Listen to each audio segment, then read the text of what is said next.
이사야 23장은 두로 땅에 임하는 심판을 소개하고 있습니다. 13장부터 23장까지 열방을 향한 심판 이야기 중에 마지막 이야기라고 할 수 있죠. 두로는 이스라엘에서 북쪽 지역에 있는 그 지중해 연안 나라예요.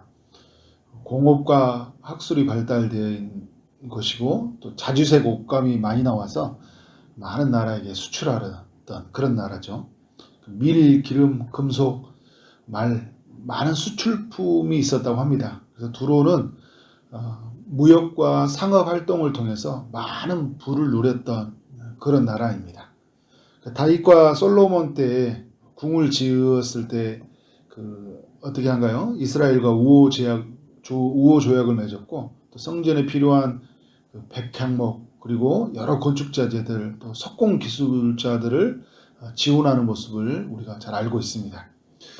이런 부와 풍요가 있는 이 두로 땅에 하나님이 이사야를 통해 심판의 경고를 하고 있어요. 1절을 보니까 두로가 항무하여 집이 없고 들어갈 곳도 없어진다고 합니다. 그렇게 부유했던 나라였던 이 두로 땅에 항무한 곳이 된다. 머물 곳이 없는 곳이 된다라고 이야기하고 있어요. 다시스에서 물건을 싣고 오는 배들, 또 나일강에서 얻은 곡식을 파는 시돈의 상인들이 두로의 소식으로 말미암아 고통을 받는다고 해요. 시돈은 이제 두로와 자매 나라라고 할 수 있죠.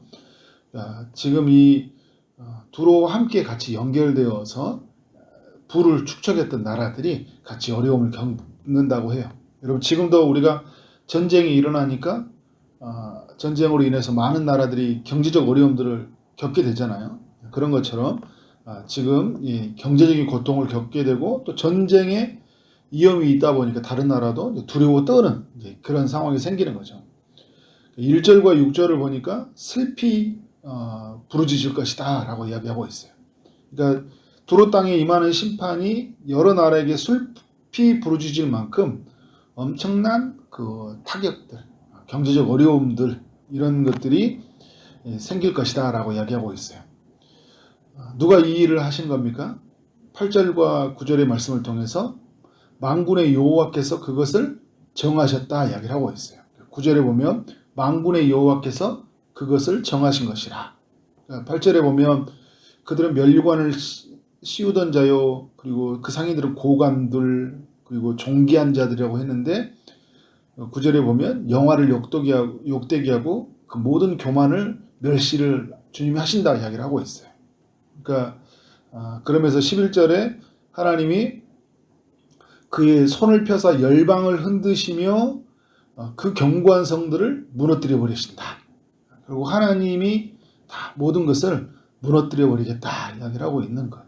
여러분 하나님 없는 것들은 하나님을 대적하는 것들 모든 교만한 것들은 이렇게 무너진다는 것을 우리가 역사 이야기 속에서 우리가 기억을 해야 되겠죠. 11절 이하에 이제 심판을 당하는 모습을 보여주고 있는데, 그러니까 모든 견고한 성읍들이 무너지고 12절에 보면 시돈에 대해서는 다시 희락이 없을 것이다. 그러니까 이제 옆에 이제 시돈 땅에 말하고 있는 거죠. 시돈 땅에 있는 사람들이 희락이 없어진다. 13절에 보면 아수르 사람에 대해서는 아수르 사람에 의해서 그곳은 들짐승이 사는 곳이 될 것이다. 그리고 14절에 견고한 성이 다 파괴된다. 자기들이 견고하다고 생각했던 것들이 다 파괴가 되고 그리고 15절 이하에서는 두로 땅이 음란한 땅이 될 것이다 라고 이야기하고 있어요. 두로는 기생의 노래를 부르는 곳이고 열방과 음란을 행하는 곳이 될 것이다. 이것이 두로 땅에 임하는 심판이에요. 그 12절에 보면 희락이라는 표현과 또 15절 이하에 나오는 그 음란이라는 표현들 약간 대조가 되죠. 희락이라는 것들이 삶 안에 머물러야 되는데 쾌락이라는 것들이 머무는 그런 도시가 그런 나라가 되고 말았어요. 실제로 이 두로는 아수르라는 이 나라에 수도 없이 공격을 받게 돼요. 그리고 이제 마지막에는 바벨론 왕 느부갓네살에 걸쳐서 그 13년에 걸쳐서 공격을 받게 되고, 그리고 이제 마지막에 헬라 시대에 됐을 때는 그 알렉산더에게 멸망을 당하고 만다고 해요. 그러니까 오랜 시간 무역과 상업 활동을 통해 부를 축적했던 나라가, 그리고 이 두로라는 나라가 바벨론과 함께 양대 산맥이 될 정도로 굉장히 큰 힘을 가졌던 나라인데, 이렇게 심판을 당하고 만다. 이거를 이제 우리에게 알려주고 있는 거죠. 두로 땅에 임하는 심판이 우리에게 주는 교훈은 뭔가? 첫 번째는 뭐냐면 하나님이 없는 부요함, 성공, 영화는 오래가지 못한다는 거예요. 저는 성경을 이렇게 계속 살펴보면서 다 망하는구나 라는 것을 보게 돼요. 그렇게 명성을 떨쳤던 나라 사람들 보세요. 다 망해요. 그때 자기 때에는 굉장히 부유한 것 같았지만 언제 어느 순간 그때는 사라지고요. 하나님이 그 모든 것을 철저하게 무너뜨린다는 것을 보게 됩니다. 하나님 없는 부요, 성공, 영화, 그 모든 것은 다 헛된 것이다. 8절과 9절도 아까 제가 말했던 것처럼 그 모든 사람들이 가지고 있었던 그런 높음들이 있죠. 존귀함들, 이런 모든 것들을 하나님이 어떻게 하신다고요? 영화를 욕되게 하신다. 교만하던 자가 멸시를 받게 하신다 라고 이야기를 하고 있어요. 우리는 이 말씀을 기억을 해야 돼요. 두 번째 교훈은 뭐냐면 제가 아까도 설명했지만 하나님이 없는 그런 희락, 시돈의 그 희락이 다 어떻게 한다고 했어요? 다 사라져 갈 것이다 이야기를 하고 있잖아요. 그러니까 12절에 보면 다시는 희락이 없으리니 평안을 얻지 못하리라 이야기를 하고 있습니다. 그러니까 그 두로, 시돈 다 모두 하나님 앞에서 죄를 지은 거거든요. 그래서 하나님이 주는 희락, 그리고 하나님 안에서 있는 평안이 가장 우리의 삶에 어떻게 보면 부요함이라고 할 수 있는 거예요. 그러니까 이걸 놓치면 안 돼요. 다른 걸 얻어서, 그러니까 내가 이게 하나님 없이 이런 모든 것을 얻으려고 하는 시도들 있잖아요. 사실은 내가 행복하게 살고 싶은 마음 때문에, 영화를 누리고 싶은 마음 때문에 하나님을 떠나고 하나님 없이 또 하나님 방법이 다른 것으로 우리 선택을 했는데 결국은 어떻게 돼요? 그 모든 것은 다 잃어버리잖아요. 그러니까 결국 하나님으로부터 얻을 수 있는 것들, 그러니까 하나님으로부터 주어진 것은 희락이고 평안이다. 근데 그 모든 것은 하나님 방법을 따라서, 하나님의 뜻을 따라서 그의 나라와 그 의를 구하며 나갈 때 주어지는 것이잖아요. 이렇게 우리에게 주어진다는 것을 우리 꼭 기억을 해야 되는 거예요. 세 번째는 뭐냐면, 주는 교훈은 뭐냐면, 하나님은 이 땅에 자유를 주기 위해서 죄를 심판하신 분이라는 것을 우리는 기억해야 돼요. 10절의 말씀을 보면 다시스 땅이 속박에서 벗어난다 이야기를 하고 있어요. 딸 다시스여 나일같이 너희 땅이 넘칠지어다. 그러니까 물이 넘칠지어인데 너희 속박함이 다시는 없으리라. 그러니까 이 다시스가 이제 그 두로와 함께 같이 무역의 일들을 이루어졌는데 이 두로가 일방적인 힘을 가진 채로, 그러니까 이제 어떤 이야기예요. 그러니까 한 나라는 강대국이었고 한 나라는 이제 힘이 약하니까 강한 나라가 어떻게 하고 있어요? 그 모든 무역을 주도해서 같이 이제 일을 해나가잖아요. 그런 면에서 다시스는 두로와에게 굉장한 속박을 받고 있었던 거예요. 강제 무역 이런 것이라고 할 수 있는 것이죠. 그런데 두로가 심판을 받으면서 뭐가 찾아왔어요? 다시스의 자유가 찾아온 거예요. 하나님이 어떤 나라를 심판하신다고 하실 때는요, 어떤 사람들에게 자유를 주시기 위한 이함이 있어요. 그러니까 여러분, 우리가 교만해가지고 뭔가 내가 독식하고 쟁취하고 차지해지잖아요. 하나님이 나 자신을 쳐서 나로 하여금 아픈 사람들의 속박을 자유하게 해주시는 거예요.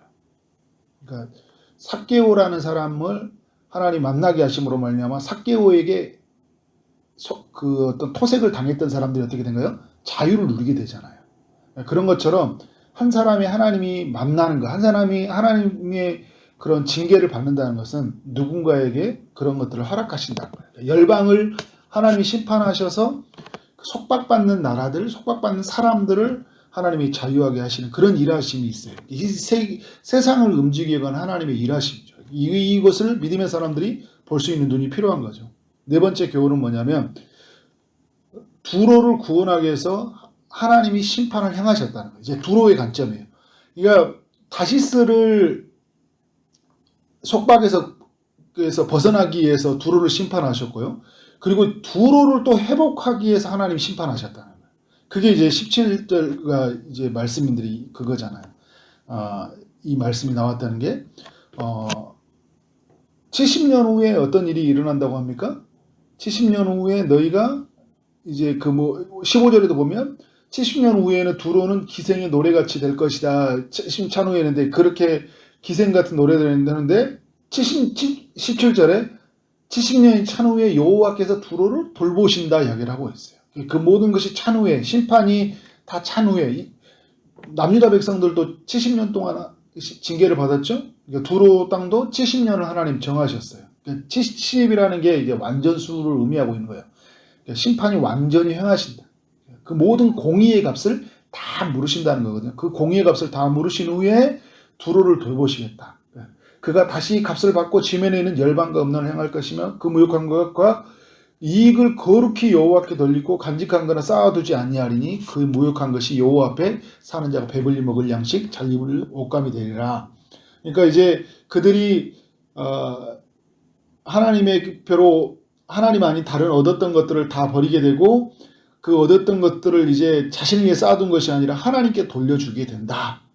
결국 하나님의 뜻 앞에 돌아오는 두로의 모습을 소개해주고 있어요. 이제 이 이야기는 이제 앞으로 그들이 알렉산더에게 멸망을 당하고 이런 모든 일이 있었는데 이게 숫자적인 70년이 아니라 그 모든 것이 차고 나서 두로 땅에 하나님의 복음이 바로 그래서 예수 그리스도가 오셔서 두로 땅에 시돈과 두로 땅에 복음이 증거되지 않습니까? 그래서 하나님의 복음이 온 열방 속에 들어가는데 바로 두로와 시돈 땅에도 들어가서 그들이 주님 앞에 돌아오는 것까지 이사야가 보고 우리에게 이야기를 해주고 있습니다.